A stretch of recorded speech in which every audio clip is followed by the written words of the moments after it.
scientists, engineers, doctors coming together to help create the new COVID-19 vaccine by pooling all of their knowledge and data into one common data set and using that to try to develop a vaccine faster and quicker, faster and better.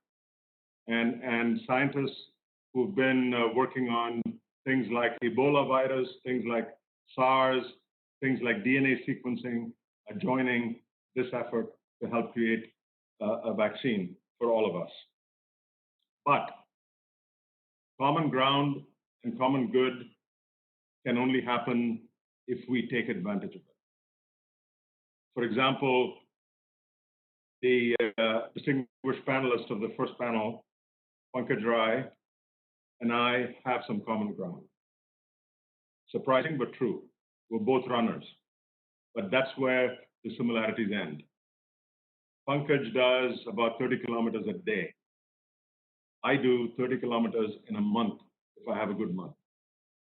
So we have to make this common ground happen, and we have to learn how to make this common ground provide good for all of us. Let me welcome Pankaj and introduce you to him. Pankaj is a strategic thinker, a writer, and a YouTube star, amongst other things. He is currently the head of strategic planning for Wells Fargo's Capability Center in Bangalore.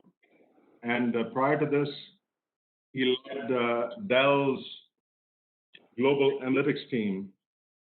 And he started his life as a management consultant and then moved on to bigger and better things in the financial services sector in companies like ICICI, GE Capital, and Stanchart.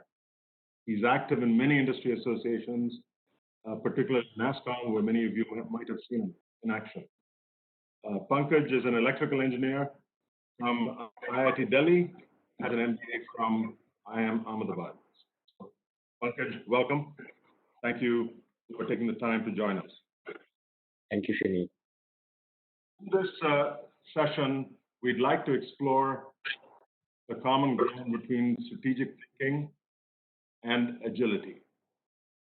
And these are two things that typically aren't seen together.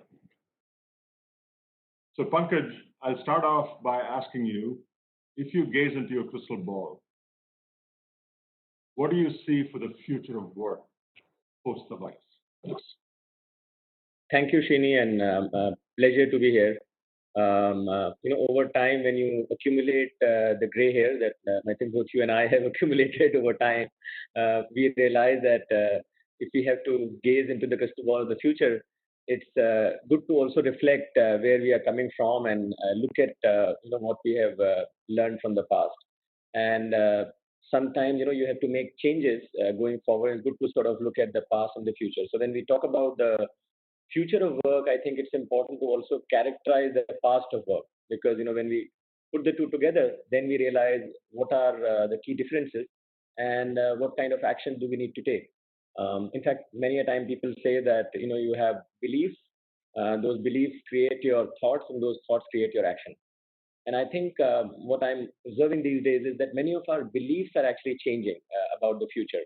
And I'll share with you a few examples. Many of us never knew when we were studying that there could be negative interest rates, let alone negative price of oil. I mean, that the second one could have been predicted 2 months ago.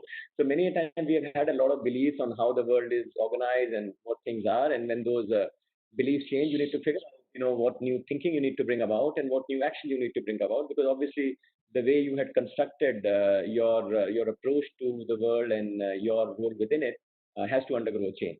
So I think I do want to bring that out, because what we are seeing right now is a change in belief system that needs to be brought about in many things that we do, and that lens has to be thought about. So the way I look at it, Srini, is that we have all, at least some of us, have grown in the yesteryears where life used to be linear. The way I look at it, it was simply growing in a linear fashion. And when I say linear, I mean predictable. So you could actually ask someone, what do you want to be 10 years from now? And you can get an answer. You can have many other such conversations about the company, about life, about careers, where you could actually predict 10, 15, 20 years from now. My dad actually would have retired actually in the same company if it hadn't closed down. So he studied and he joined a public sector company and obviously felt that he should retire. And many of my people in the elder generation retired in the same place. In my generation, that has started to change. And I will probably argue that in the future generation, if you stay in a same company for too long, it might actually be seen as a taboo than a positive loyalty. But let me come to some of those futuristic things after I describe how my worldview looks like, the crystal ball that you spoke about. So the linear world really was all about continuous improvement. So if you are Toyota, you can look around other auto companies like Ford and General Motors and say, you know what, these guys seem to be quite stable. If we introduce the idea of continuous improvements, Kaizen, daily morning meetings, we can make some really incremental progress on a daily basis. And through the power of compounding, beat them all. And frankly, they did that. So I think in many industries, we have seen that people who were moving a bit in a linear fashion, knowing where the future was, were able to beat the peers the way they were defined easily. And I used to be in GE once upon a time, and Six Sigma, continuous improvement were the methodologies which were recommended to say if you got to get better, you better understand this methodology because the future is predictable, and if you can move faster than the next guy, you can run the race. So you could run a sprint while some others were running at a marathon pace or something like that. Now, fast forward to thinking about the future, and it's not the future. I think the future is already here in many areas. The way I look at it is the future is non-linear, and using again the auto industry example, we can see that Tesla or maybe Apple, who might make cars, many of the peers that came along, they came from many different places, and they were not in the horizon of the auto companies at all. And you can go industry by industry, and you can say that the peer set that were there does not exist. So therefore, the game, instead of being linear, has obviously become non-linear because people can come from multiple different directions, not the same direction that you were thinking about. And actually, they can start leapfrogging far more quickly than your previous generation. So therefore, I look at the new way of thinking about the future as a continuous reinvention. So I have changed the word continuous improvement to reinvention. And when I say reinvention, by definition, it is a multi-dimensional way of thinking about the future. So you have to keep reinventing yourself, not just improving, because improvement sort of means a predictable future path where you are moving faster. Reinvention means it's quite multidimensional. You are reinventing and thinking about going in multiple different directions, and and therefore even the methodologies and approaches that you apply will obviously have to change. So while Six Sigma or a continuous improvement type of a methodology mindset was great when you were in a lean mindset, I think in the future reinvention oriented world, you need to probably use just use the continuous improvement was a knife. You now need a Swiss knife where you need several different approaches. We need to be combined with each other, sequenced based on the context, and therefore that is what my new normal is. So Srini, just in short, continuous improvement giving rise to continuous reinvention, and to me that is how I interpret the future coming to us. And it's, like I said, it's probably already there in many parts of the industry.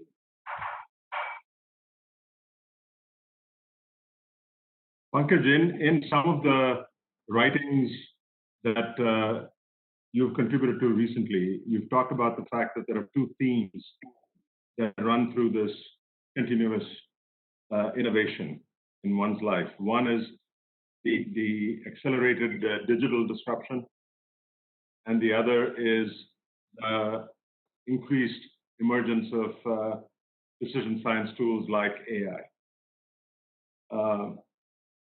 And you've also said that these type of trends will change whatever I've learned or others have learned in our entire lives. Can you elaborate a little bit on that? Sure, Srini. In fact, I think great point. And I think people have to also see that while the context is continuous reinvention, what is the macro picture of it? How does it even impact us? So let me again give examples closer home to drive home the point on what does it mean for me. So I think, my dad did an engineering degree that lasted him 40 years and he retired. Me or my generation, people picked up a degree, but sometimes down the line, they picked up another degree of an MBA or something like that, they need to boost themselves because the old education probably may not last a lifetime. I think we also saw that, my dad retired in the same company. I'll probably work in 5, 6 companies before retiring. So if you look at the future, I think both of these things will change. That trend of disruption, which requires us to continuously learn and upgrade ourselves and re-educate ourselves, is becoming very, very, fast. And that continuous invention requires us to upgrade ourselves more. And therefore, that trend which would disrupt a few people in their lifetime will now disrupt everybody. So the way I look at it is this disruption, which means your education or what you studied will not last a lifetime.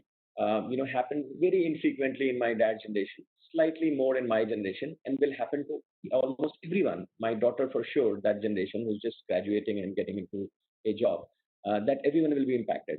So while in the past, continuously reinventing yourself may have been a nice thing to have, I think it's an absolute necessity in the current day and age. Someone who's taking up any degree today should just think that the half life of that degree is 5 to 10 years, not more than that. And they need to be ready for 3 to 5 different careers versus the 3 to 5 different jobs that my generation was used to. So to me, just making sure that people understand that continuously reinvention really means your continuous reinvention, which really means you have to really upgrade yourself in myriad different ways and depends on where the opportunity is and where your passion lies. But some of those things are becoming almost a necessity and not a good to have. So I think I did want to sort of make it real for people to understand what they need to do and how they need to think. But like I said, every industry will be impacted quite differently. There'll be some industries that will be impacted very quickly, some others which are getting impacted slowly. Although I do have to say that this COVID situation is probably bringing everyone at par. And maybe some of those industries which probably thought in the past that we will come last and we will get disrupted in the end, will also get disrupted very quickly. If I look around at some of those industries which I would say were somehow not getting disrupted, they also happen to be industries which are commanding a huge price premium, are really healthcare and education. So if you look at around, healthcare, wasn't really getting disrupted very radically. And that was also a bit of a monopoly which was raising prices. Education, look around yourself. Education has been getting more expensive, wasn't getting disrupted, at all. And interestingly, when we look around today, I'm, already, thinking about people who are talking about having a doctor appointment on video. My children are doing classes on video. These things were unheard of. We were used to going to a doctor, waiting for them for an hour, and maybe we are lucky see them that day or come again. Same for education. No one would have imagined that a teacher will give you a video lesson, at home.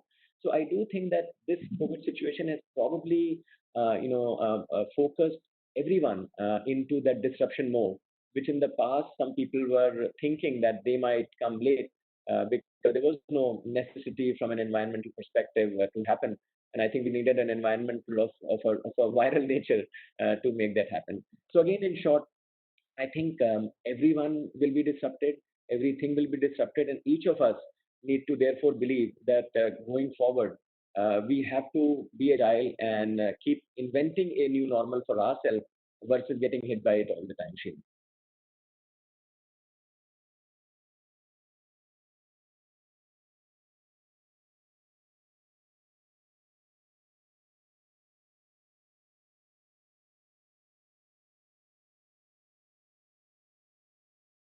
I think I'm unable to hear you. Yeah, yeah. Pankaj? Got you. Yeah. Pankaj, interesting. You've now added another huge layer of complexity to the complexity of the future that you've talked about, which is COVID. Yeah. How does one, if I, one of my takeaways from listening to you is the reinvention that one has to do to survive and thrive in the post-COVID world uh, is it's Yeah. not a nice to do, it's a need to do. Yeah. So how does one become agile at this? About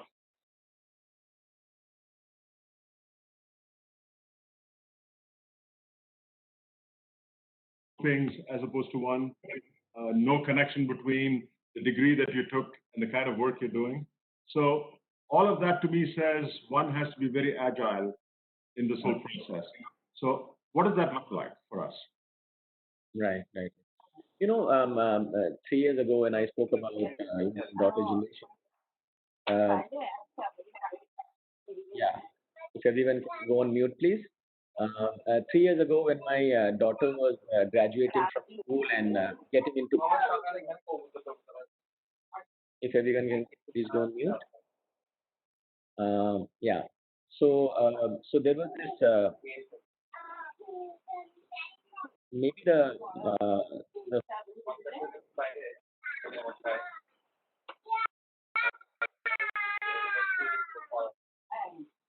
looks like there's a baby somewhere who's also listening to us, which is good. They will be like the Abhimanyu, learning before they are needed.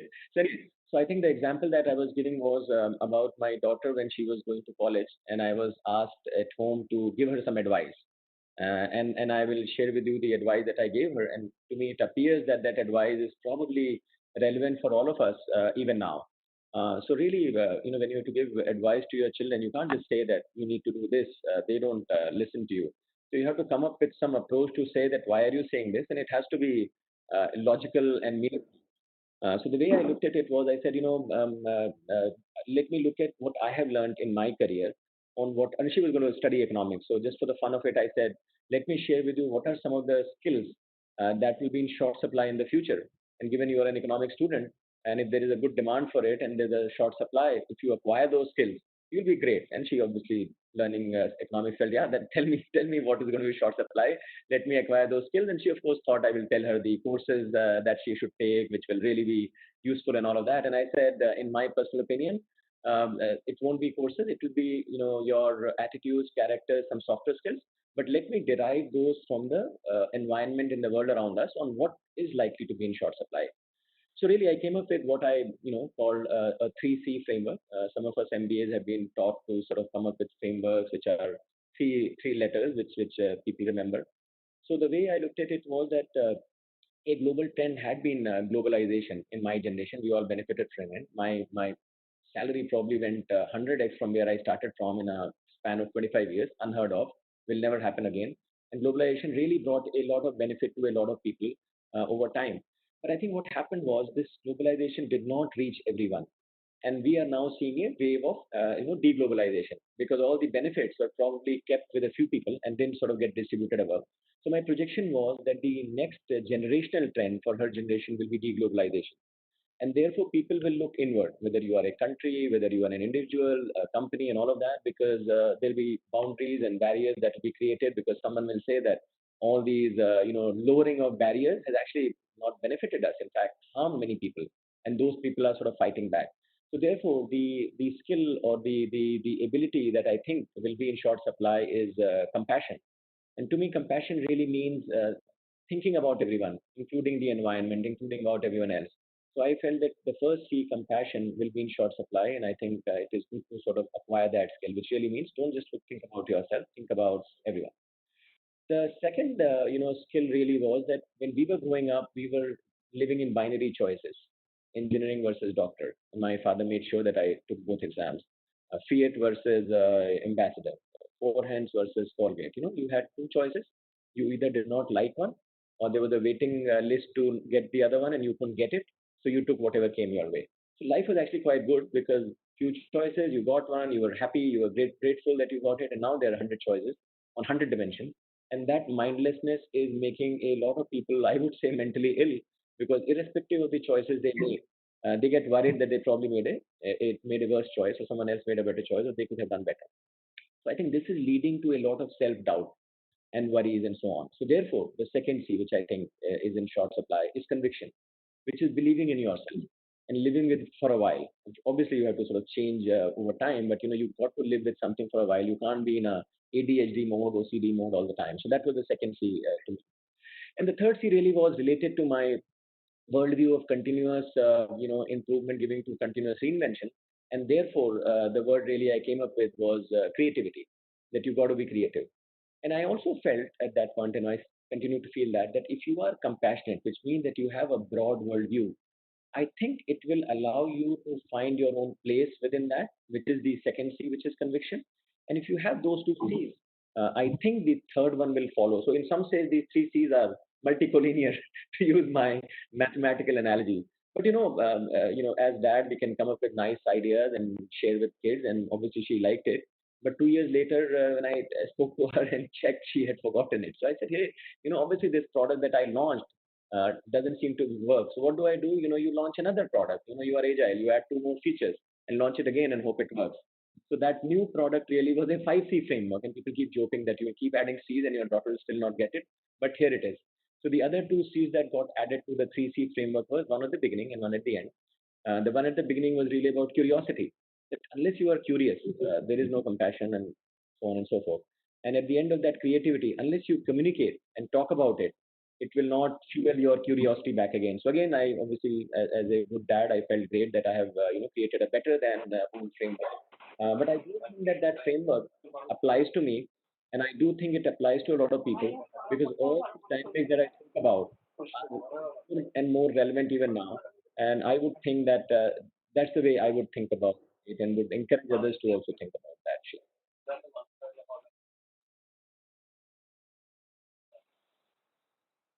Pankaj, that's really, really spot on. 5 C's, starting with curiosity, trying to be compassionate, have some conviction, what you believe in, be creative as part of the continuous reinvention, and communicate. Absolutely. So I think those are very applicable to, I suspect, most of us in the audience.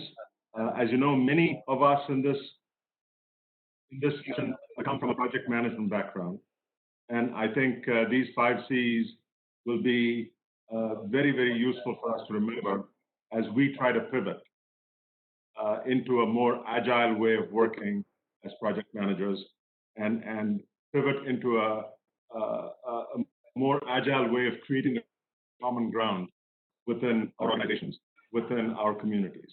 Because as you know, project managers are one of the few people within organizations that actually have a cross-functional view and a cross-functional role. So we will take this back with us with pride, and I will now check with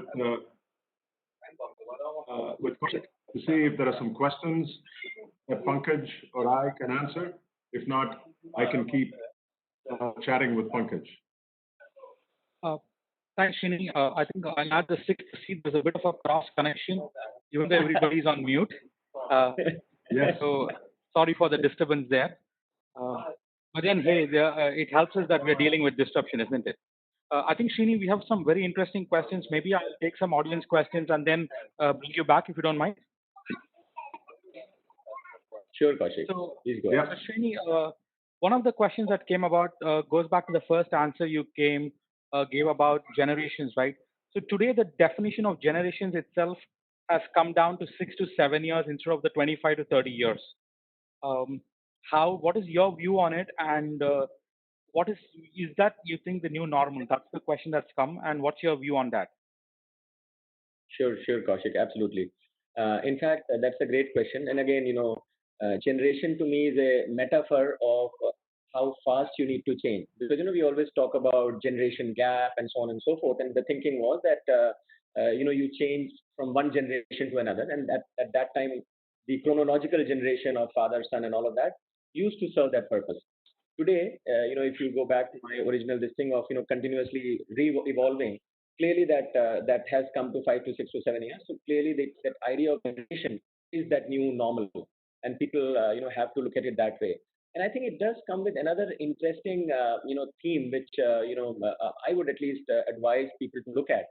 Srini spoke about very proudly that we are project managers and so on and so forth.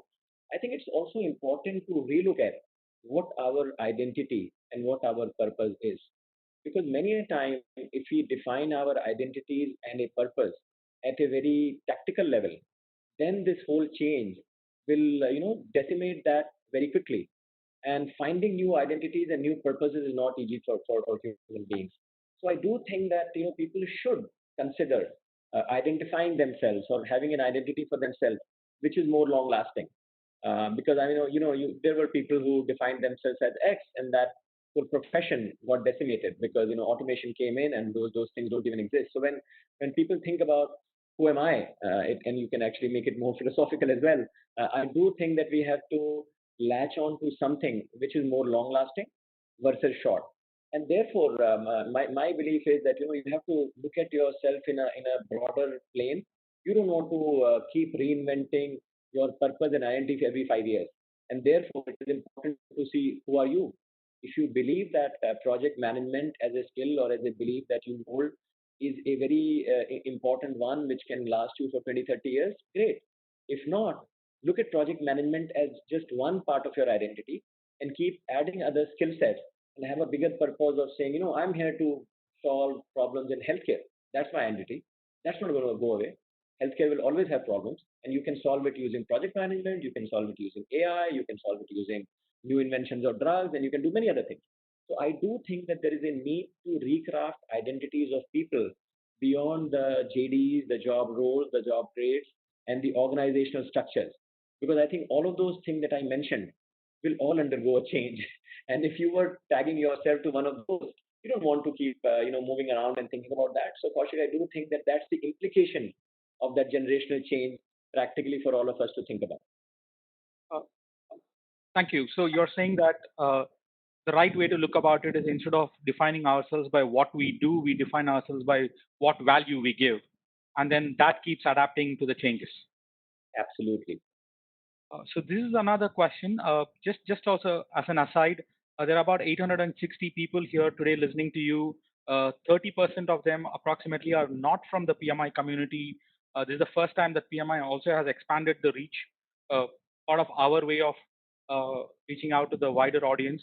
So the next question was a little bit more specific, saying, how do you see the future of project management itself morphing, or what you think is going to happen in that field? That's a question from Pankaj. What are your views on that? Sure. So, project management and, every field is getting redefined. And project management, PMI, I'm sure you guys are adapting and redefining yourself and so on and so forth. So I would think that, there will always be projects. In fact, there'll be more projects in the future than there were ever before. Because if you have to, reinvent yourself very quickly, you got to come up with new programs, new projects all the time. At the same time, there'll be a lot of requirement for the expertise in that domain, because sometimes in the past, there were a lot of people who could move around from one project to another. But given that the complexity of each domain will become more and more, I would imagine that the project management people will have to supplement their skills with a few other things. One of them could be domain knowledge. So, for example, if you are a project management person in healthcare, you may or may not be the best person to do the same in the airline industry, for example, because the dynamics, the regulations, all the pricing, everything might be very different. So I think that domain or the industry specialization will become more and more critical, because those things will also be changing. And as a project manager, you will be expected to also drive that change. And if you have no appreciation of that, and you are just a passive manager that someone has determined what you need to do and you just drive it, that won't suffice. Even today, you would agree that the best project managers are those who are thinking about that program, bringing some value to it, versus just sort of implementing a set of instructions. So I do think that the bringing about some of those things will be, I would say, really, really critical. But I would think that understanding other digital technologies that will drive this change, related to whether it is AI or automation or some of those other things. Because the more that project manager is able to relate to the people that they manage, and those people will be like this, they will be healthcare experts or airline experts, they will be AI experts or agile experts and so on. So if you are a program manager, project manager who's dealing with those people, and if you don't have a good appreciation of all of them and are unable to bring them together and make them collaborate, your ability to make that project work will be difficult.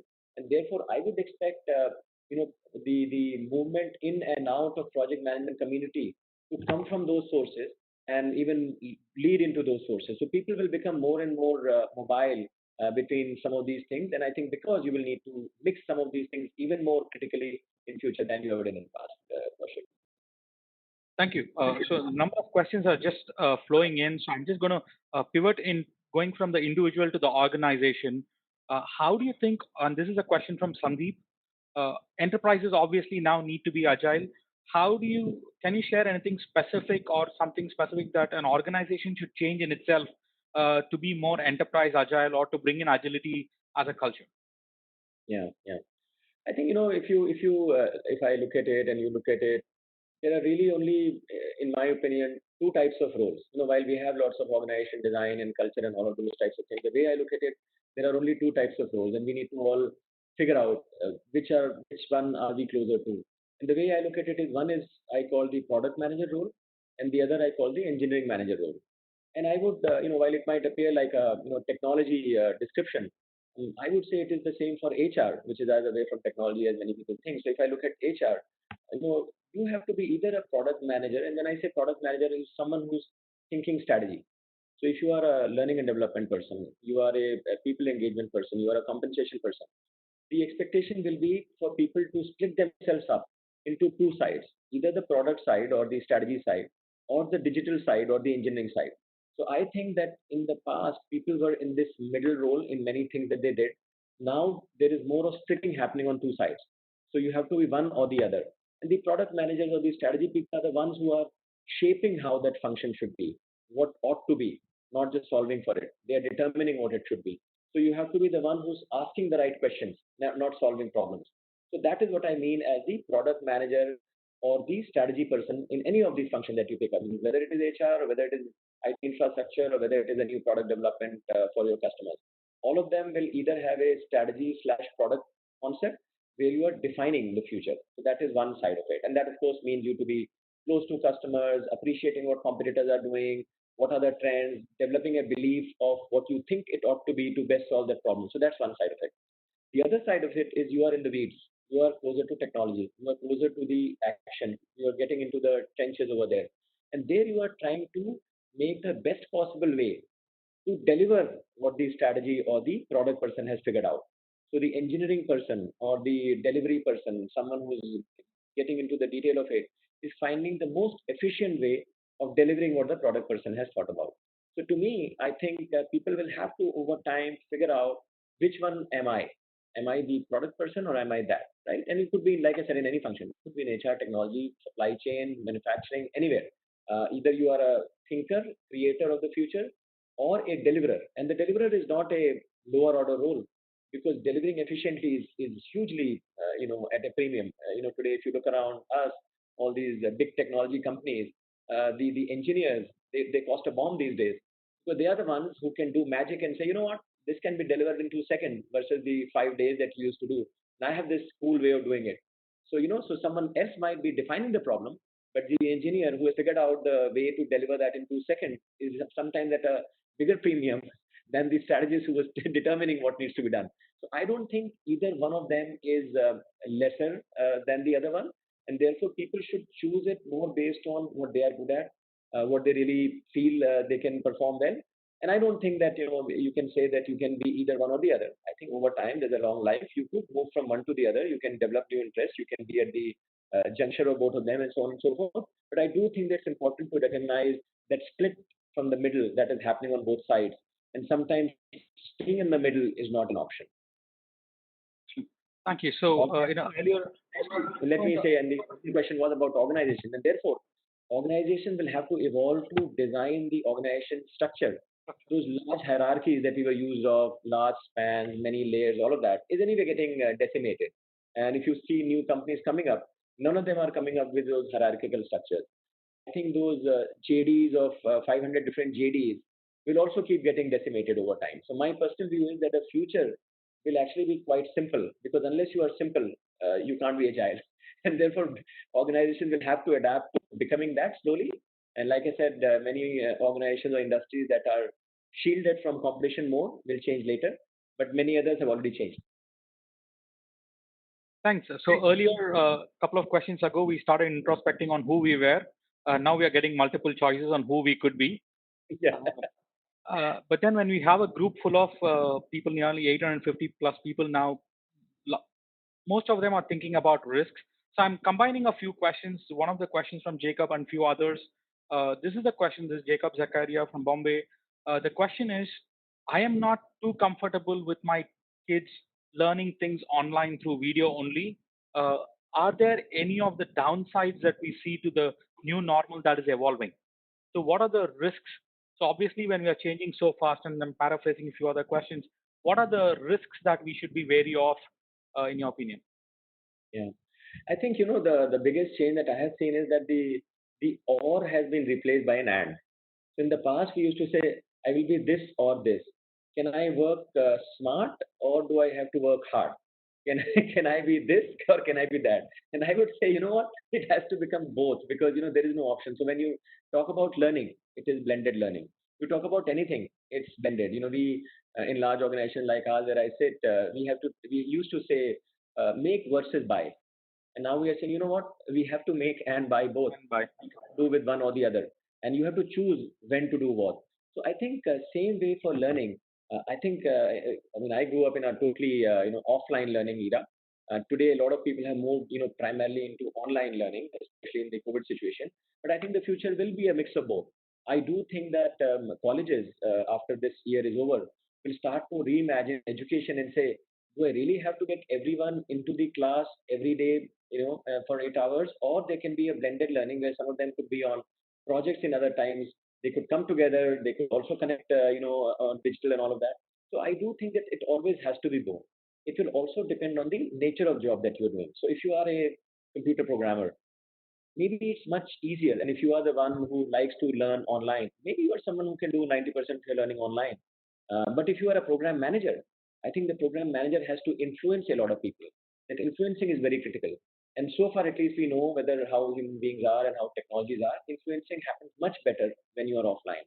Even the learning about influencing, change acceleration process, and those types of things happen much better when you're offline. Those things can change. But for now, I think we have to recognize where they are. So I think depending on where you are, your learning mix or that blend, depending on how the offering out there is and how you learn, will determine what is best for you. Thanks, Pankaj. I think I just also quickly pass on a comment by Scott, who's our next panelist. He says most children would prefer to go back to school, but he sees that specialized learning will continue online. Like you said, a mix of both. Um, with about 3-4 minutes to go, Dr. Srini, if I can just ask you to join back in. I'll wrap up with one question that either of you could answer. This question from Anil Goswami says, how do you sustain work-life balance, applying agility in organizations, taking care of people's health and emotional happiness? And I think that's a good way to wrap up all of these discussions that we have had. Yeah, I think to me, this whole work-life balance had already become work-life integration. People were already using that terminology. And now COVID has actually forced that upon us. And we are all forced to determine what that means. I think that, like everyone else, everything else which is becoming mass personalized, I think this definition will have to be mass personalized as well. I can't impose my definition on you, Kaushik, or on you, Dr. Shini, depending on your situation in life, your aspiration, and where you sit, and so on and so forth. So I think all of us can just guide other people on what are the various range of options, how to enable all of those things. But I think every individual should choose what they want to do. Even on a daily basis. People might want to have a different work-life balance on a Monday versus on a Friday, and things of that nature. So I do think that, like everything which has become mass personalized, this work-life balance also will become that, and cannot be and should not be imposed by the organization. The organizations can, of course, impose principles saying, hey, this is what we are here for, this is our purpose, this is what we need to all get done, and this is what your role is. Now you go figure out what is the best way of doing it, whether you are sitting on a beach or you are sitting in the office or whatever combination thereof. And given that, I think that the future will belong a lot more to co-creation and collaboration. I think people will figure it out. I don't think people will stay in isolation and believe that they can get it done. They will soon figure out that the way the whole agile world is, unless you collaborate very across different set of people more closely, you will not be able to get ahead. I think all of us are already realizing that our ability to get the same job done when you are part of a larger team is hindered when you are at home versus when you are sitting around in an 8-member single pizza or double pizza team. So I do think that people will find that normal, which makes them most productive, and we should allow them to find that best normal for them. Thank you, Pankaj. Dr. Srini, would you like to wrap up with any comments on your own on the topic? I think this has been a real learning experience for me, and I hope it has been for most of you in this audience. Just listening to Pankaj, the range of thought that has come out from him, and the significance of the thought that has come out from him. So I would encourage all of us, whether we're in project management or otherwise, to try to follow his 5C principle to the extent that we can. And I would like to add one word to that, which I think is very critical in this era of disruption, and that is pivot. How can we quickly figure out how to pivot from direction A to direction C, from direction C to direction F, and how to ensure that, as Pankaj pointed out, we have a series of options predefined, pre-thought, so that we can make that pivot as quickly as possible, because to me, that is the essence of agility in all of this. So Pankaj, thank you so much for taking the time. Thank you for, especially as I said, the profoundness of your thought, and you've left us all with a lot to think about and a lot to do. So thank you. And thank you, Kaushik. Thank you very much. Great to have you, audience, and over to you, Kaushik. Thanks. Once again, Pankaj, thank you very much, and thank you for kicking us off on the first of the Common Ground webinars on such a thought-provoking note. To the audience, thank you for participating with so many questions. This video will be available on YouTube channel of PMI in a couple of days, so you can probably see it one more time. And Pankaj, the 5 Cs, I think people are going to remember, and hopefully we will adapt some of it as well. Thank you again for joining us on a Saturday. Thank you. So before we move on to the next presenter of the day, Scott Ambler, who's joining us all the way from Canada, we have some things fresh off the oven in the PMI world. Dr. Srini just talked about pivot, and one of the things that PMI has done extremely fast is pivoted towards Disciplined Agile. You can take a look at Disciplined Agile and more about it at www.pmi.org/DA-basics. The next speaker for today is Scott Ambler. He's a Vice President and Chief Scientist for Disciplined Agile at Projectmanagement Institute, the newest launch of the PMI world. We can say a lot of things about Scott, but I'll keep it simple. He literally wrote the books on Disciplined Agile. He has co-authored 4 different books on Disciplined Agile with Mark Lyons. Scott, thank you for joining us all the way from Canada, very early in the day for you on a Saturday. We are looking forward to hearing from you. Over to you, Scott. Great, thank you very much. I should apologize for my lighting at the present moment. It's fairly early morning here, and the light is shifting on me. And I should also apologize. I might get drowned out every so often by the wildlife. I'm in the middle of the woods right now, and for some strange reason, the wildlife believes it's theirs and not mine. So anyway, so they're going to do whatever they want to do. So let's jump into it. I've got some slides to share. I'm going to hopefully share those right now with everybody. Let me just get, Scott, we can see your presentation. You're on. Okay, sorry. Oh, wrong view. Okay, hang on.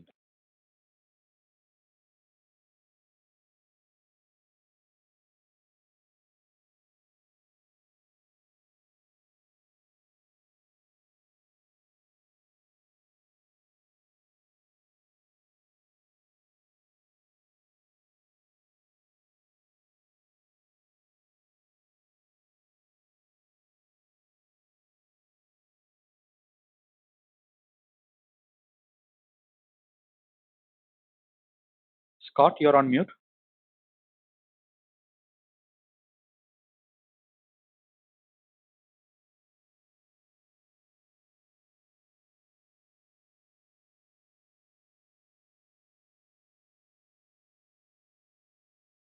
Okay, I'm on off mute now. Can you see my slides? Yes, Scott, we can see your slide. Okay, sorry. Wasn't clear to me at all. Okay, there we go. Hopefully that's working for us. Okay, sorry about that. So what I would like to briefly do is walk you through Disciplined Agile. The discussion before was an absolute perfect lead in to what I want to talk about. Because in the age of COVID and more importantly, probably post COVID, we do need to be more flexible. We do need to be able to change our strategies, often very quickly. And this, in many ways, is enabled by Disciplined Agile and the strategy that we have. One of the uh, differentiators of Disciplined Agile is it's not prescriptive. It didn't fall into the trap of this is the one official way of working. We never ever did that because we were able to observe that different teams work in different ways, that people are unique, teams are unique, and individual and organizations are unique. So therefore, they need to have choices. And it's far better, instead of telling people, here's the one official way of doing things, it's a lot more effective to say, you know what, these are the issues that you need to think about. Here are your choices, and here's how you choose between your choices. So that way you can tailor your approach and evolve your approach to address the situation that you'll actually face. So when things change, and certainly COVID-19 is a dramatic change, but even before, several months ago, we were still facing changes in our environment, and we needed to be able to react to those changes. And Disciplined Agile was all about, well, here's how you do that. So I'm gonna walk you through how you can choose your wow, choose your way of working. So Disciplined Agile. Disciplined Agile became part of the PMI family in last August. It's been around since probably 2008, 2009 timeframe in beta internal mode. It originally came out of IBM. In 2012, we did the first official public release of Disciplined Agile, and it's been evolving since then. It started out as something called Disciplined Agile Delivery, with a focus on software development, which was what the Agile community has been about from the very beginning. But it's evolved over time to now to address business agility, and I would argue it's pretty much the best foundation for business agility that you're going to find, because we choose to look at the whole picture, and we choose to give you options, and we choose to help you understand the complexity and the nature of the situation that you actually face, as opposed to trying to tell you, well, here's how you fit into our vision. We instead try to fit into your vision, and I think that's a very different approach. We also recognize that you start where you are. So wherever you happen to be, so if you're currently taking a traditional serial approach, great. If you're currently doing Scrum or Safe or Less or something else, great. That's where you are. That's your starting point. So wherever you are, you should always try to do the best that you can, and always try to get better. You should always be trying to learn and improve and change the way that you work to reflect the situation that you face. And because your situation evolves, so must your approach, so must your way of working, your wow. So one of the challenges that we face in the industry is that effectively Agile has devolved into chaos, and arguably it started in chaos and just remained in chaos. But certainly it's a bit chaotic now. There's hundreds, if not thousands, of practices, and there's great lean stuff and great traditional stuff as well. So how do you choose?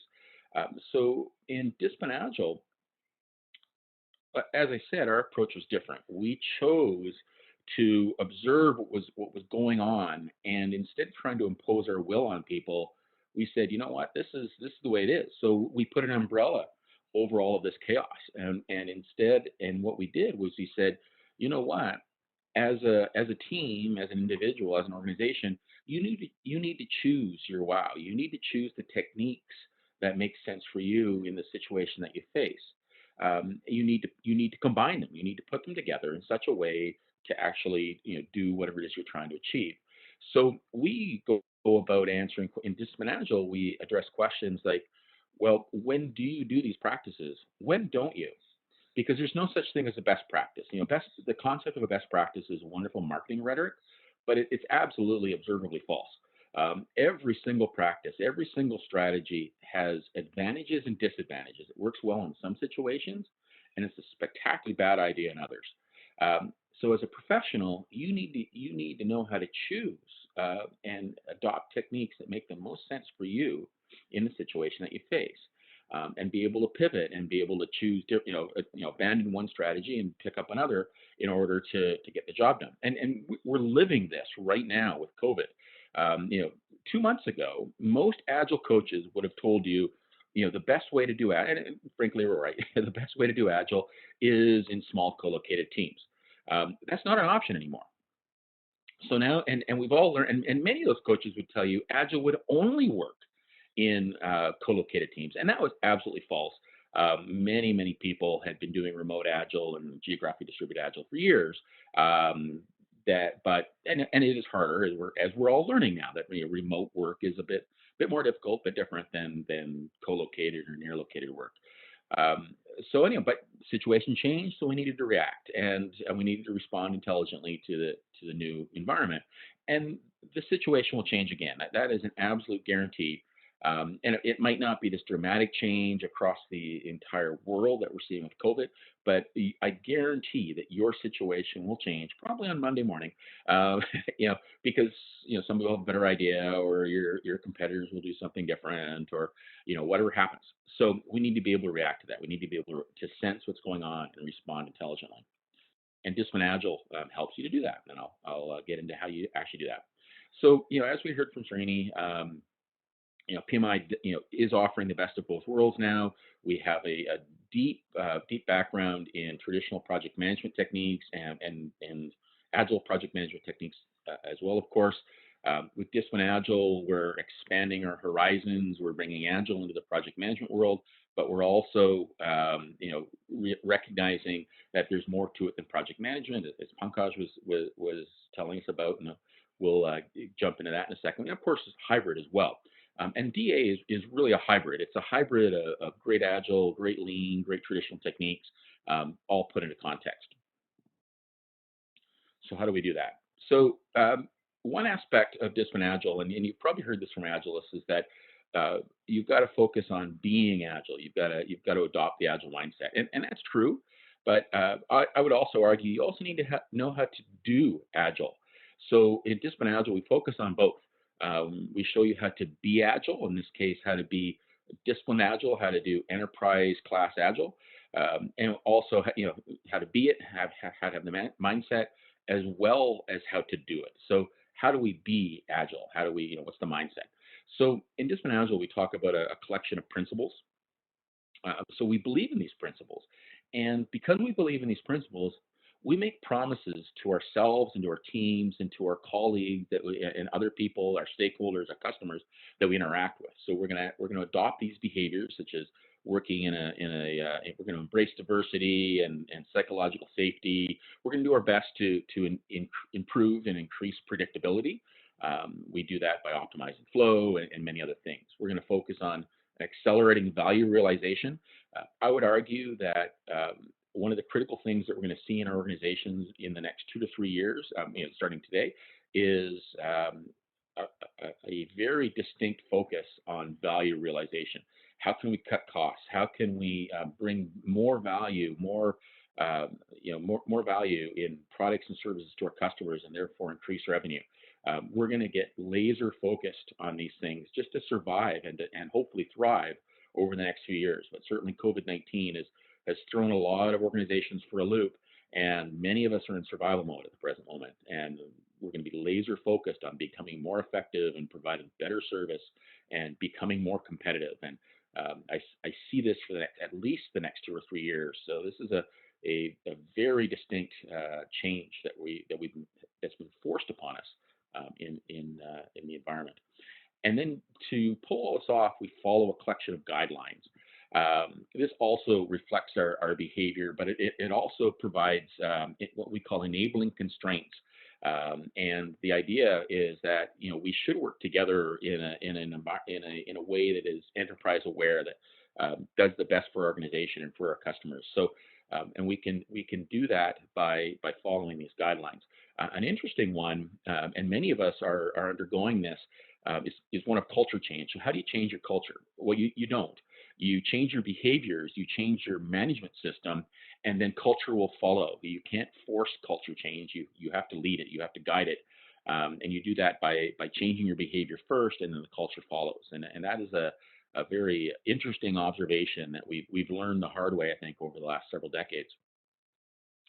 So the Disciplined Agile Toolkit is wide-ranging. So we've organized it into 4 layers.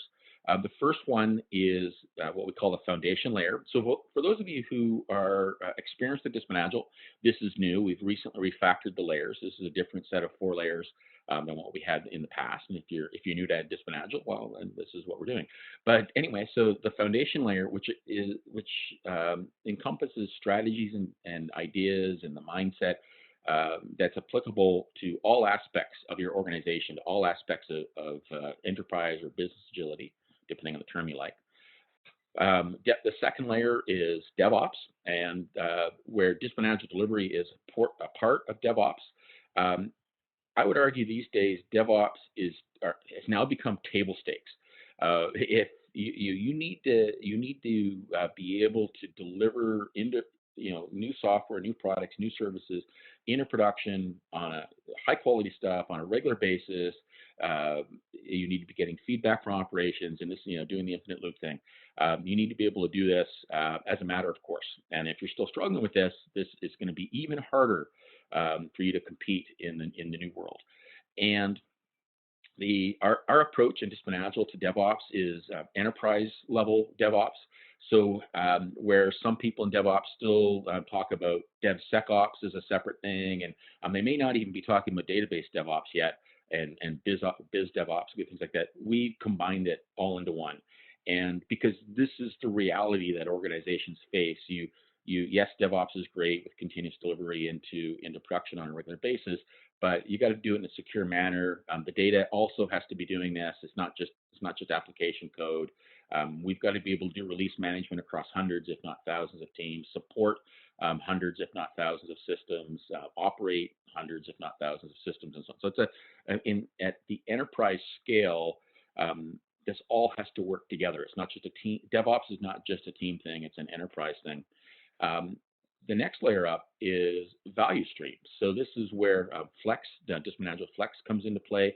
So how do we implement an entire value stream? How do we bring products and services, these offerings, to our customers and do so in an effective manner? Because one of the principles of DA is we want to delight our customers, not just satisfy them, not just meet their needs, but to delight them. This is the way you keep your customers. This is the way you attract more. So I noticed that several questions were how do we get customers, and how do we do all these things in the new world? Well, you need to delight them if you want to keep them and you want to retain and you want to attract more.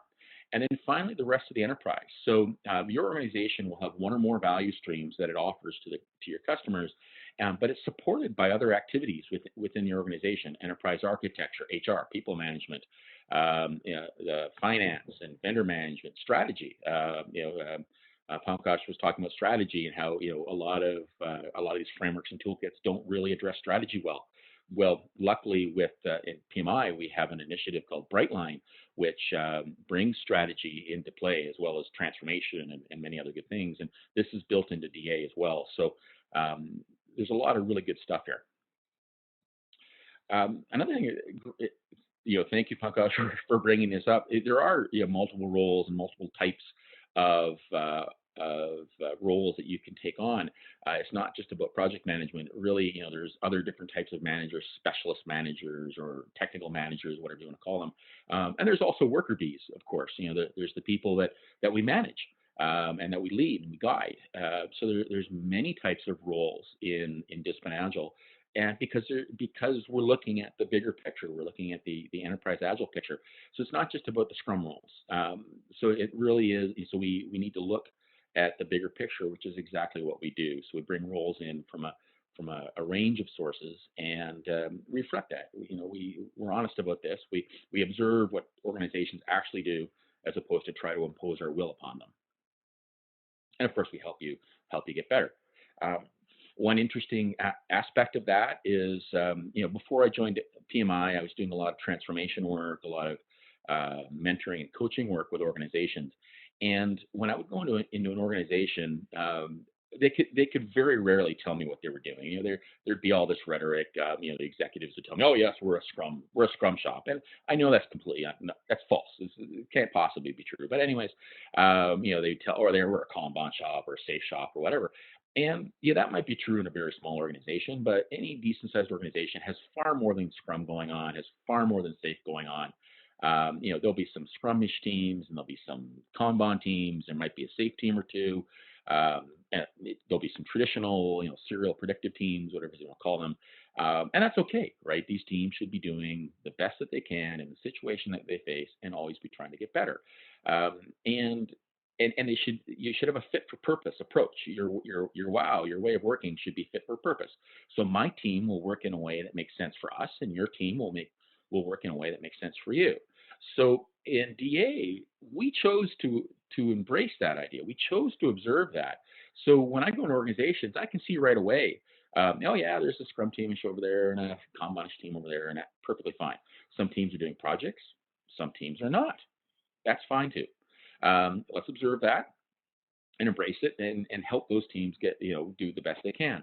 So in Disciplined Agile, we support an agile project-based life cycle. We also support an agile product or long-standing team-based life cycle, a continuous delivery type of a life cycle. We embrace a lean Kanban-based life cycle, project-based life cycle. We have a lean continuous delivery life cycle for a long-standing product team. We have a hypothesis-driven exploratory life cycle based on lean, combination of lean startup and complexity theory, Cynefin specifically in this case.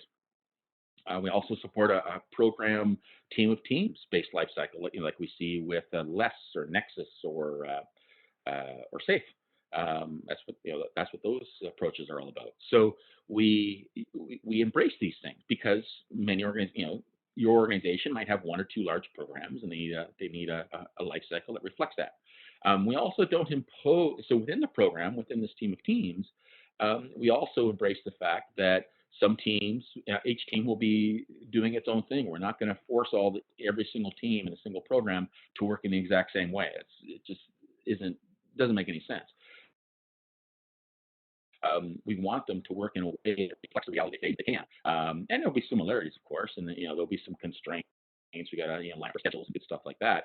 But we need to be able to do that and choose and allow to do that. So usually by now, when I give this pitch to executives, they're, oh my God, all the teams are doing different things. We're all going to die. No.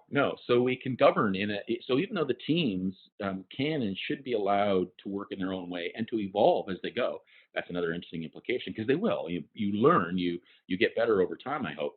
And so not only are you working differently, you're working differently today than you were several weeks ago or several months ago, which we are living right now in COVID, by the way. We can observe this, right? 2 or 3 months ago, we were all co-located doing our own thing. Now we're all remote. Wow, big change. That's fine.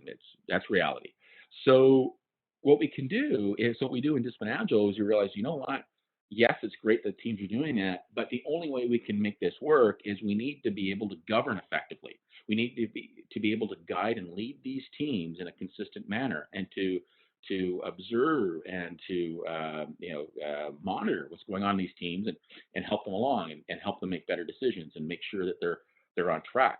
So we provide this consistent, lightweight, lean governance approach that also can vary based on the teams, because different teams will work in different ways.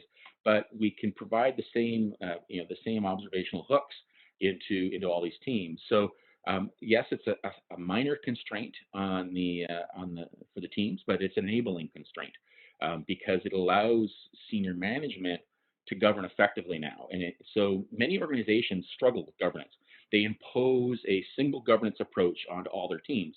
And that is just completely dysfunctional because you will govern an agile team in a much different way than you govern a traditional team. You will govern a small team in a much different way than a large team. You will govern a team in a non-regulatory environment much differently than a team in a regulatory environment. And if you try to have one way of governing, that might work for one class of project team, but it will be a disaster for everybody else. And what'll happen? They'll fake the governance. They'll create the artifacts that you need to see, and there'll be a lot of wastage. And it won't be real governance, because if my team has to fake documents in order to go through a quality review or go through some sort of milestone review in order to be governed, in order to be compliant to the process, that's not governance. That's bureaucracy, and we just can't afford that anymore in a post-COVID environment. So anyways, Disciplined Agile can help you with that. We also support, like I said, a value stream approach. And this is so for those of you familiar with SAFE, SAFE is an attempt to implement value streams, and it does it in a way. This is a more streamlined, I believe, a more effective way. One of the things that PMI did when they picked up my company, Disciplined Agile, they also picked up Al Shalloway's company, Net Objectives, and Al is the author of the Flex, the Flex framework, and we have merged this into Disciplined Agile now, and this forms the heart of the value stream layer that I was talking about earlier. So this is the life cycle or the workflow of a value stream. So your organization will offer one or more value streams.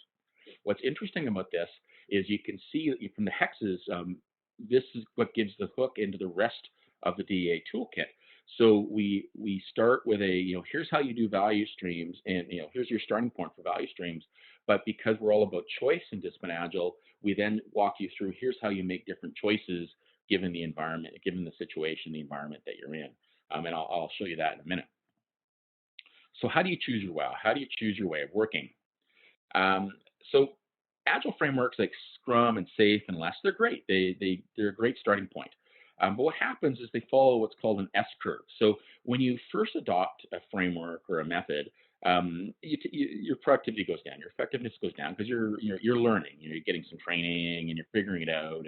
But eventually, if things go well, it gets better. So you go up and you become more effective than you were in the past. But eventually, it levels out. This is the S-curve. And the reason why it levels out is you hit the limit of these frameworks. So, Scrum solves certain problems. And so once you've solved that certain problem, it doesn't really have much more to help you with. And there's a lot of hand waving, and they say, oh, yes, this is the art of the possible, and you can figure it out. But yes, you have to figure it out. And they don't really tell you how to do that other than hire expensive coaches. And the same thing for LESS and SAFe. So they solve a certain problem, and they do help you. So if you're successful with these frameworks, then things are good. So how successful is it? So this is some industry data from Dr. Don Reifer. He did his PhD in Agile. He has made a business out of continuing his research work and sharing it, selling it to others. And the reason, and one of the things that, even though I'm a researcher and I've done similar research in the past, I have an axe to grind, right? I'm the Disciplined Agile guy, so can you really trust me? But the reason why I like Don's work is that he doesn't have an axe to grind. He's not a SAFe guy, not a LESS guy, not a DA guy, not a Scrum guy. He's just a researcher trying to answer some basic questions of, does this Agile stuff really work? And what he's found is that, yes, it does work. But, on average, we're seeing a 7 to 12% productivity increase from adopting, simple methods, and 3 to 5% productivity increase from adopting scaling frameworks. So, and some organizations do better. These are averages, right? So some are doing much better than that. And that's the stories we always hear. But some are actually doing much worse. And we never really seem to hear those stories for some reason.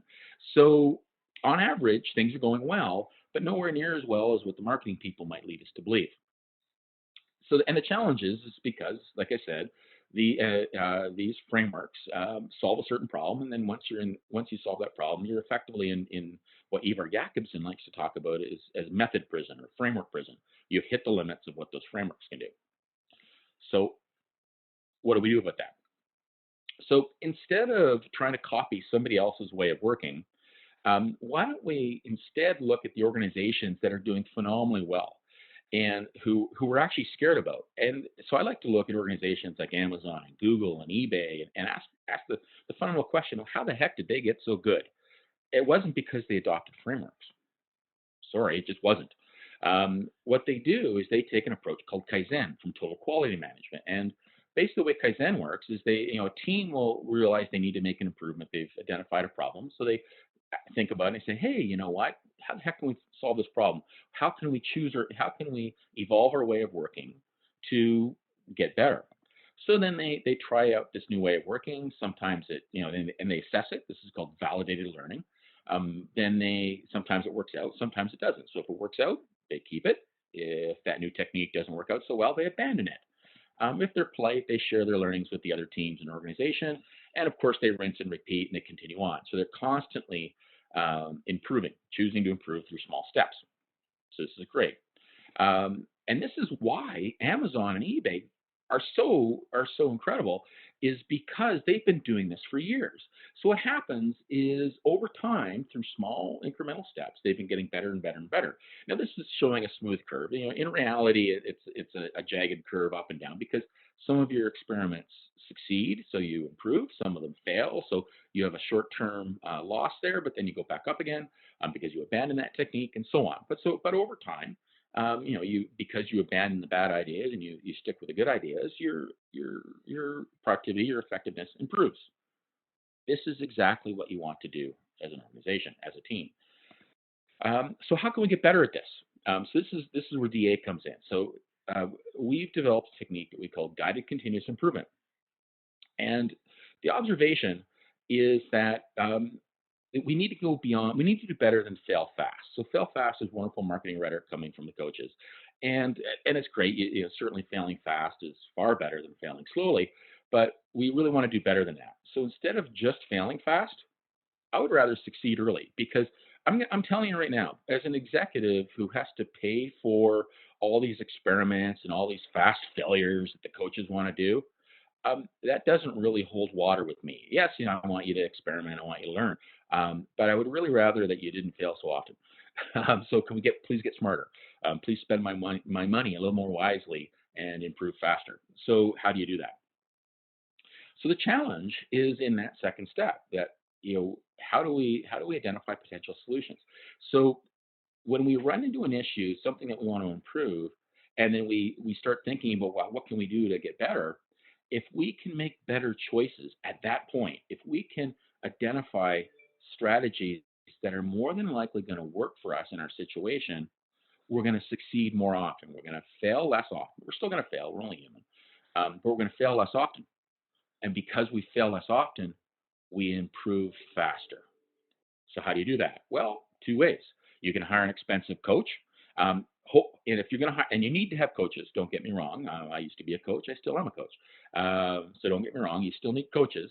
It'd be really good to have coaches armed with the DA toolkit, of course, because because they're human as well, and they can make better decisions. But if you can't hire expensive coaches, or if you don't have enough coaches, if you can train your people up on the DA toolkit, then they can make better choices too. And it's a simple thing to use. So let's go through an example. So here we are in a situation where my team we've gone to market with something and wasn't as we didn't do as well as we thought, right? Maybe the situation had changed, maybe we didn't quite understand our customers. So we had written epics.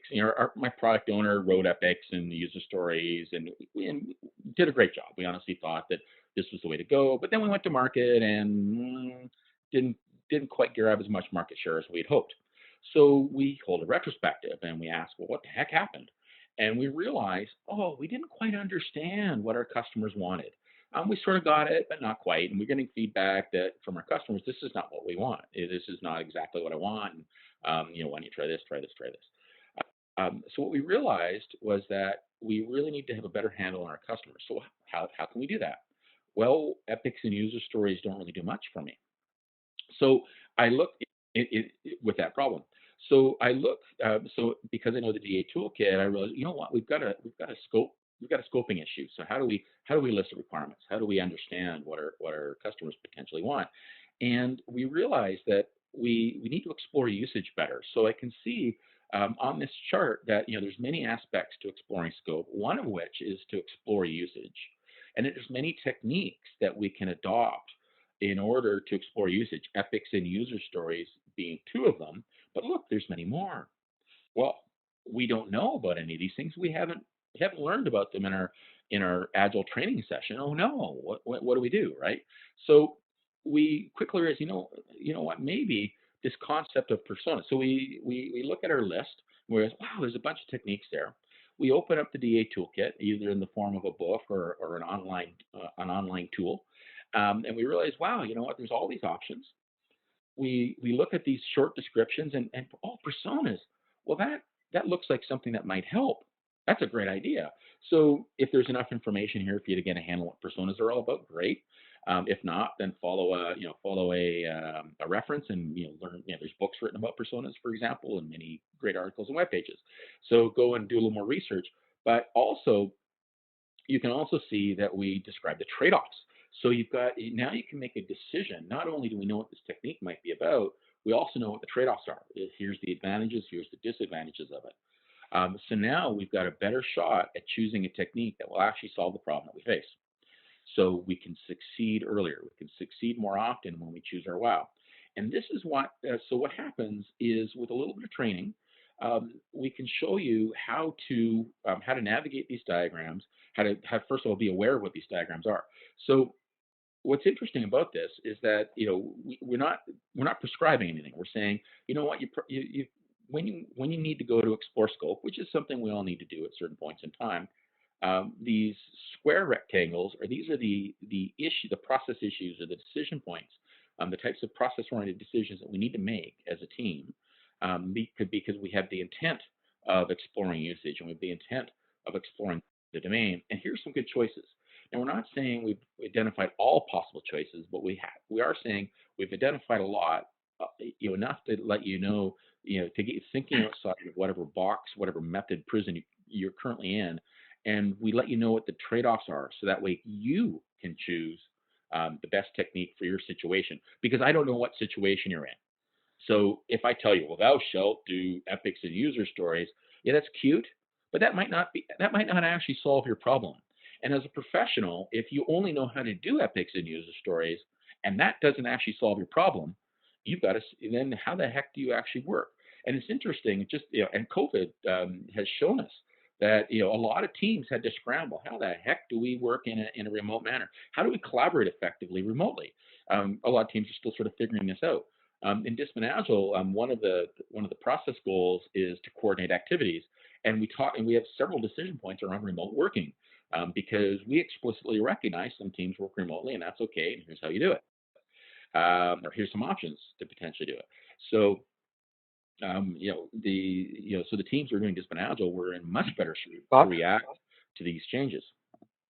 I'm just about to wrap up here, and then I'll go to questions. I appreciate I'm probably a little late.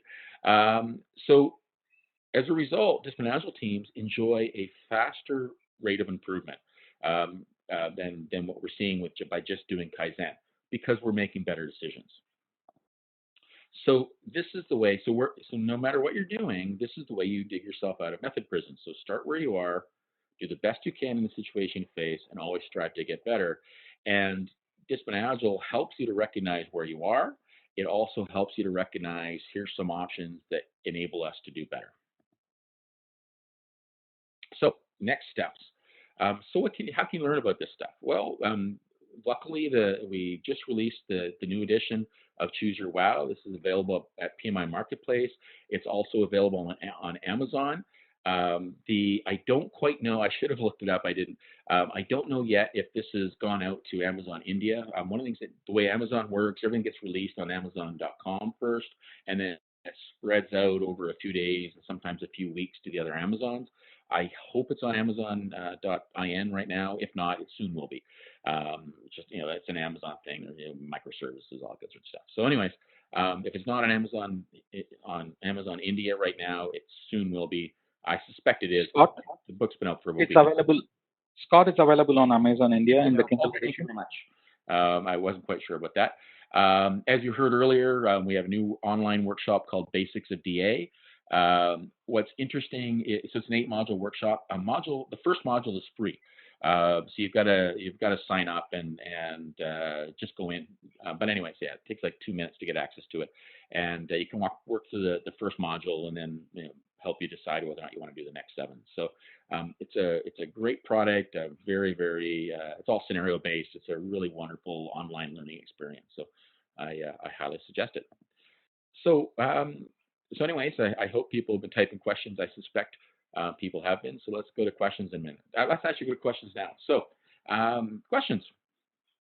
Sure, Scott. Thank you. We have a couple of questions. A few around, can you share some details around success stories or some proven case studies about organizations that have implemented TA and some specific value improvements that have been observed in that? Yeah, definitely. So yeah, we do have case studies, so you can download them from disciplinedagile.consortium.org. They might also be on PMI.org, but they're certainly on disciplinedagile.consortium.org, and we're in the process of bringing those assets into PMI.org. So yes, there are online case studies, but organizations such as Barclays, for example, they started when they started doing their agile transformation a few years ago now. They started with DA and adopted a lot of our philosophies and guidance. In the United States, there's an organization called Franklin Templeton, an investment firm, financial firm, a little more to it than investments.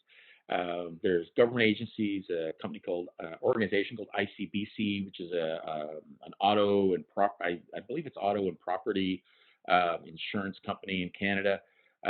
There are food chains, Panera Bread and Papa John's Pizza has adopted this. There's many organizations. What's interesting is we run into a lot of people like at conferences and online, in particular senior coaches and transformation leads, and they'll say, yeah, we're doing Scrum and Safe, but when we run into hard problems, we use DA and we apply DA to figure out how to do this, and so it's a really interesting thing. We often don't get as much marketing or as much press about that as we probably deserve, but we get this consistent feedback now from people that this is our go-to toolkit for solving the unusual problems that the methods and frameworks don't get to. So if you go looking around and just asking around, you'll see a lot of people are now doing this.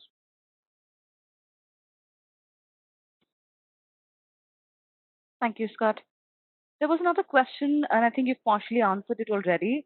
Does this apply for large organizations which are located in multiple different locations? Yes, it does. One of the things I didn't get into this at all, but when we talk about scaling, we look at scaling in a much more robust manner than many others do. So when we're scaling Agile at the team level, certainly team size is important, and sometimes organization size. But so is geographic distribution, as many of us are now learning the hard way. So is regulatory compliance. So because you'll work very differently in a non-regulatory environment than say a financial regulatory environment than say a life-critical regulatory environment. The domain complexity is a scaling factor. You'll work in a different way solving a simple problem than a very difficult problem. Technical complexity is also a scaling factor. If you're a brand new platform, single platform, no legacy, that is a much simpler situation than if you're dealing with multiple platforms and multiple systems and legacy and legacy data and legacy systems and legacy processes and legacy cultures. Much more difficult. As well as organization distribution. So much easier if everybody works for a single division of a single organization. A little more difficult if it's multi-division. A little more difficult yet if multiple companies are involved. Maybe you're outsourcing some work. Maybe you're partnering with other companies. So when we scale at the team level, we really want to consider all of those factors because that's gonna motivate our differences in the way that we work. Many of the so-called scaling frameworks only really deal with large team and sometimes geographically distributed teams, and everything else is just sort of you're going to figure this out on your own type stuff. But we also talk about scaling so that's like what we call tactical team level scaling. But there's also strategic scaling. So how do you bring Agile across the entire organization? So we often talk about, and we do it too, software development and IT doing agile, which is where it started. But marketing teams are working in an agile manner. The finance team can work in an agile manner. I know that's hard to imagine, but finance can in fact be agile, and far more agile than it typically is. Vendor management and procurement can be far more agile. Asset management and many others.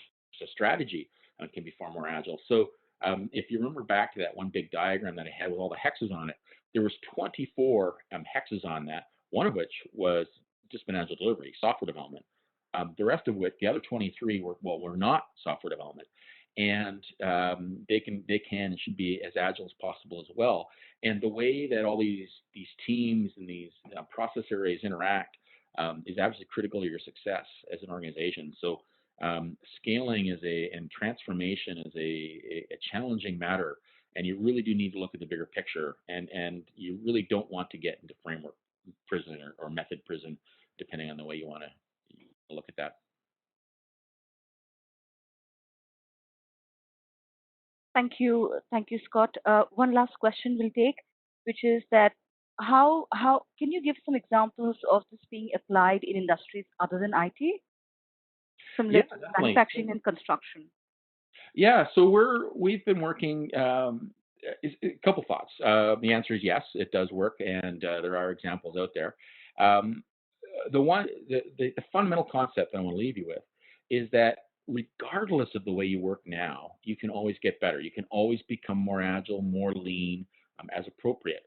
So certainly, building a bridge is a much different endeavor than building a website. So when you're building a bridge, or you're building a house, or a skyscraper, or an oil refinery, you're dealing with physical laws, and sometimes that have been known for millennia.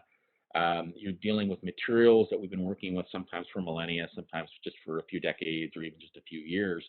But you're dealing with physical laws, and you're also working in an environment where making a mistake can be a little more expensive. So if you make a mistake in the way that you pour concrete, or the way that you build pipes and connect all the pipes in an oil refinery, if you make a mistake and then discover it months or years later, that could be a phenomenally expensive problem to fix.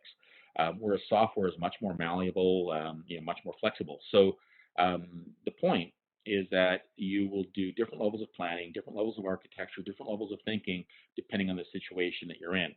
But I want to make the observation. So first of all, I'm in a house right now that we built in an agile manner. So but it was a different flavor of agile than if I had been building a website. So because of physical laws and all this stuff. So I put my money where my mouth is, whenever possible. So it is possible to work in a more agile manner than what you would traditionally when you build a house, perhaps. What's also interesting to observe, though, is that even though these environments were like construction, that's a great example, where we think, well, that must be predictive, and that it's not. These construction projects aren't predictive at all. They're they're off schedule, off time. There's lots of you jump through a lot of hoops to make it look like you're on schedule and time, but you're really, come on. And anyways, but what's interesting though, if you go on to a construction site right now today, you will see those people are working in a very agile manner. They're collaborating, they're communicating, they're discussing things. The plan is changing on a dynamic manner. Whether or not they're updating the paperwork is another story. If you've ever been involved with having to rebuild a building that's been up for 30 years, and you rip down a wall, you look at what the plan says, and then you pull down a wall, and the pipes are totally different places and all sorts of stuff, because those guys didn't update the plans. They might not even have looked at the plans. So and that's the nature of the beast. So we need to observe. I choose to observe things like this. And so anyway, so I would argue that the construction industry is a little more agile than we give them credit for. So let's choose to observe that. And I would also argue that the construction industry and similar can also choose to be more agile and become more lean and to improve things. And I think they should. I think we're going to see some interesting changes from COVID and from other things going on in the world. If you think we're having fun with COVID, wait until global warming really kicks in. So, and I'm sure you're seeing it in India as well. I know you're seeing it in India, but yeah, we're living in interesting times. The next couple of decades, we're going to see some major changes in the way that we operate. Thank you so much, Scott.